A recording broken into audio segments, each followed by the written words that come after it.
ৰাতিখন অকলে অকলে এইটো ৰাস্তাত কেলে আহিলোঁ বাৰু সেইটো কাৰণে মানুহে লাইফত এই ৰাস্তা বিচাৰিবই নালাগে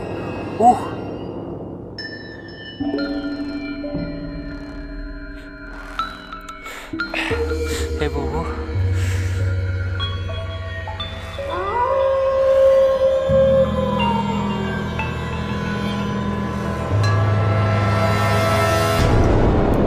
মা বেয়া ভয় লাগিছে বে এই ভয় নকৰিবি সাহস কৰ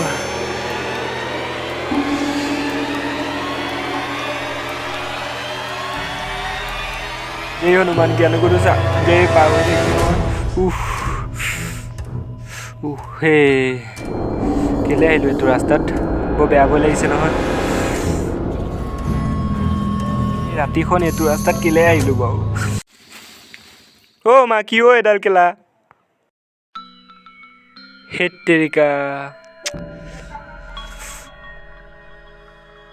কোনত চমু ৰাস্তা বিচাৰিবই নালাগে এতিয়া ইয়াৰ পৰা কেনেকৈ যামগে বাৰু মই এইটো কি এইবিলাক চাই থাকিবলৈ নাই ইয়াৰ পৰা যাওঁ দেই প্ৰভু বুট চুট আছে নেকি মই গোটেই ঘামি গৈছোঁ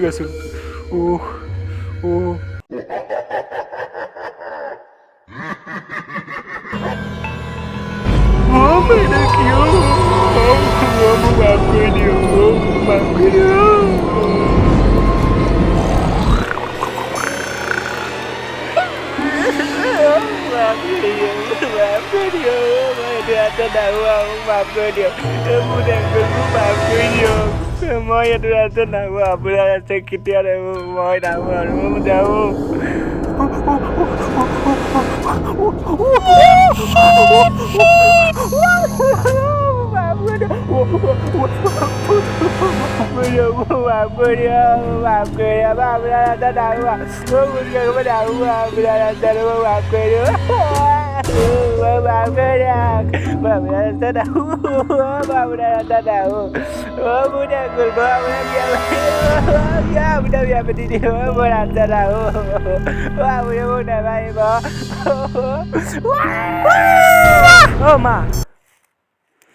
মা সপোনে আছিলে নহ'লে ভূটাংগলে খাই পেলালেহেঁতেন ৰাতিয়ে পোৱালে এই ৰাতিপুৱা সময়তো সপোনবোৰ দেখিব লাগেনে আজিৰ দিনটো বেয়াই হ'ব চাগে দেই একো নাই উঠি যাওঁ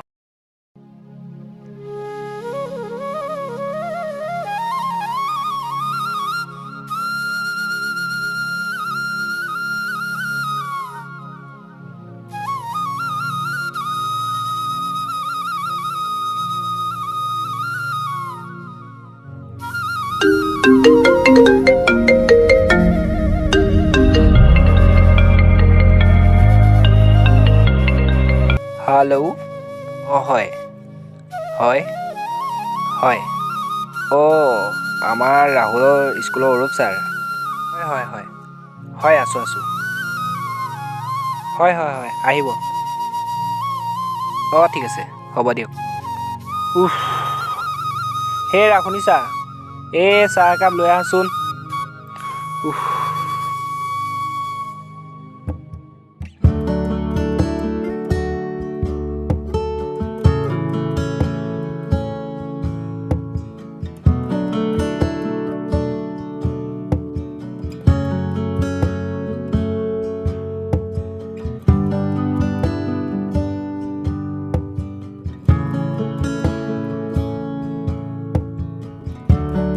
ঘৰত কোনোবা আছেনে বোলো ঘৰত কোনোবা আছেনে হয় আহক আছোঁ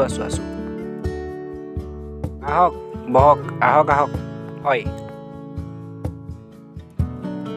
বহক হ'ব ভালে আছে ছাৰ আছোঁ আৰু দিয়ক আপোনালোকৰ আশীৰ্বাদতে জীয়াই ঠিকে আছে হেৰা শুনিছানে চাহ আকৌ নালাগে হ'ব নালাগে দিয়ক হ'ব ছাৰ কিবা সকামত আহিলে আমাৰ এইফালে কি ক'ব ৰাহুল ঘৰত আছে মাতকচোন সিও থাকিলে অলপ মানে কথাটো ক'বলৈ ভাল হয়। অঁ মই মাতি দিছোঁ ৰখিব। ৰাহুল, বোপাই ৰাহুল, এইফালে আছোন অলপ, আহিব। অঁ দেউতা, অঁ ছাৰো দেখোন মাতিছিলে। আহাচোন আহা, বহা।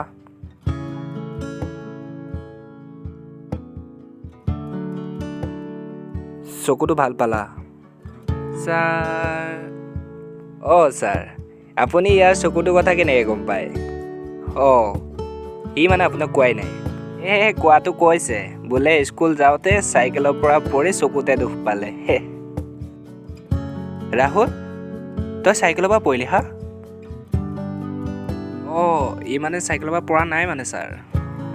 মানে পাপা, কি মানে? কি কথা ক'ব আহিছ তই? ই স্কুল যাওঁতে একো চাইকেলৰ পৰা পৰি চকুত দুখ পোৱা নাই। ই স্কুল যাওঁতে একো চাইকেলৰ পৰা পৰা নাই। ই স্কুলৰ সন্মুখত ফাইটিং কম্পিটিশ্যন খেলিছিলে লগৰ কেইটাৰ লগত, আৰু তাত ঘুচিয়া ঘুচি কৰোঁতে তাৰ চকু বেয়া হৈছে। আৰু আপোনালোকৰ পৰিয়ালৰ আমাৰ স্কুলৰ ক্লাছ 9ৰ নন্দিতাক ভাল পায়। তাইৰ লগত যি লেটি, মই আপোনাক কি ক'ম, মানে নিজেই ক'বলৈ ভাষা নাই আপোনাক। পঢ়া শুনাৰ প্ৰতি অকণোৱে মন নাই ইয়াৰ। সেয়া কৰিবলৈ স্কুললৈ যাওঁ। এই বাপেৰে কিমান কষ্ট কৰি পঢ়াইছোঁ গম নাপাওঁ হা? অলপমানতো বুজি পা কমচে কম।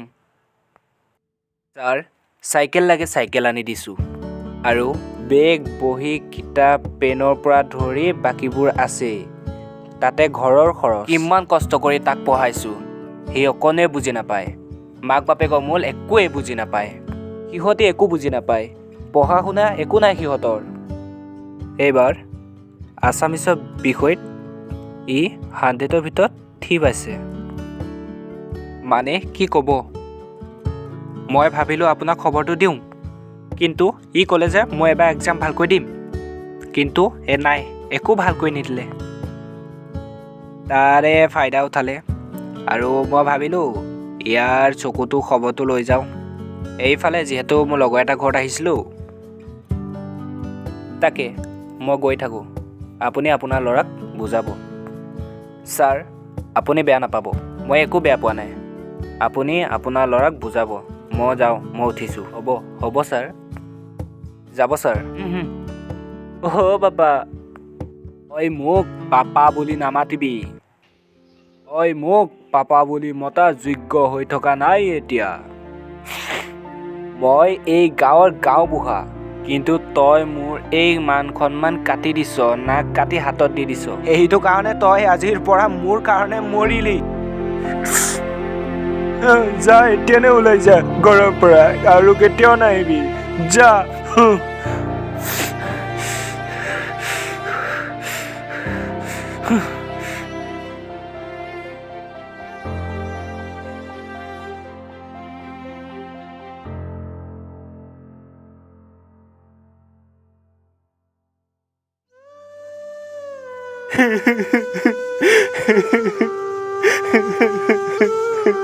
নাই, মই একো কৰিব নোৱাৰোঁ। নাই, মই একো কৰিব নোৱাৰোঁ। দেউতাই মায়ে বহুত কষ্ট পাব। মই ভালকৈ পঢ়িম, মই মা দেউতাক ভাল ৰিজাল্ট দিম, এতিয়া মোক আগৰ নিচিনাকৈ মৰম কৰিব দেউতাই মায়ে।